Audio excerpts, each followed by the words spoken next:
Late last fall, Jon Dillenbeck was remodeling his home in Mexico Beach when Hurricane Michael crashed the coast. It was pretty much done on the inside, and we were going to go work on the outside. Well, when Michael came through, it tore a hole in every piece of the roof and ruined everything that we had already put up.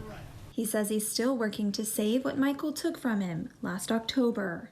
It's been, this long, and just now I had to run stuff to the drywaller because he's drywalling. But it started out with you couldn't find a roofer, you couldn't find a contractor, you couldn't find anybody to work on it. So the outside's pretty much done. It's just a daily battle. You work somewhere, you go home and you work on your house. Despite challenges with repair crews and his insurance company, he's slowly starting to see his home come together again. It's going along and it's going forward, but it was nothing. They had to take all the plywood off the roof because it was all moldy. They had to tear it down to nothing but the studs. So it's like building a house that you already had. So that's the hardest part.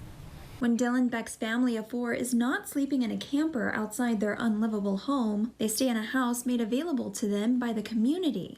Somebody was generous enough to donate us a house that they had in St. Joe, out by 30A, that they gave us,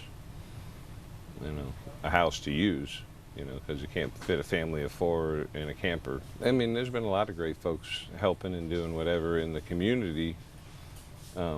That's kind of how I ended up here, because I thought, well, if nobody's going to do any work on my house, I'll do it myself. But then people, showed up and helped. 10 months later, Dillenbeck's home is still without power, but he is beginning to see light. It's getting a lot better for me personally,